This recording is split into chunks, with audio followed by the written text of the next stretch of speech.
So knowing all of this can now allow you to find the target genes. How? By basically doing perturbation experiments, or by looking at the folding of the epigenome, or by looking at the genetic impact of that genetic variant on the expression of genes. And we use all three. So let me go through them. Basically, one of them is physical links. This is the folding of the genome onto itself. How do you even figure out the folding? It's a little bit of a tangent, but it's a super awesome technology. Think of the genome as, again, this massive packaging that we talked about of taking 2 meters worth of DNA and putting it in something that's 1,000,000 times smaller than 2 meters worth of DNA. That's a single cell. You basically have this massive packaging, and this packaging basically leads to the chromosome being wrapped around in sort of tight ways, in ways, however, that are functionally capable of being reopened and reclosed.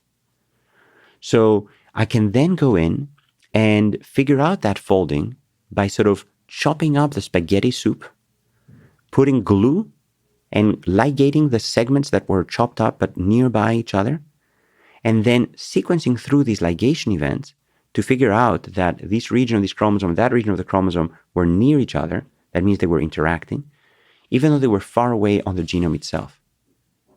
So that chopping up, sequencing, and re-gluing is basically giving you folds of the genome that we call... Sorry, can you backtrack? Of course. How does cutting it help you figure out which ones were close in the original folding? So you have a bowl of noodles.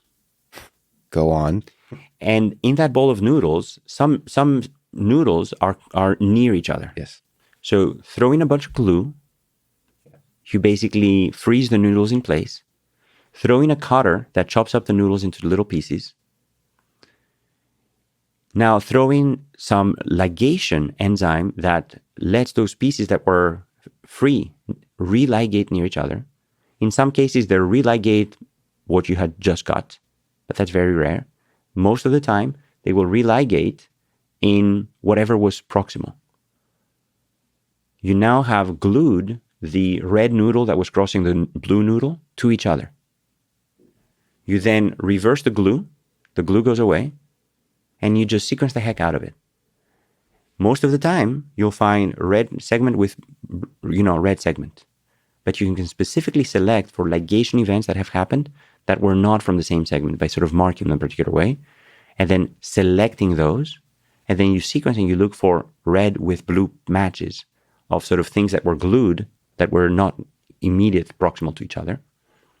And that reveals the linking of the blue noodle and the red noodle. You're with me so far? Yeah. Good. So we've done these experiments. That's the physical.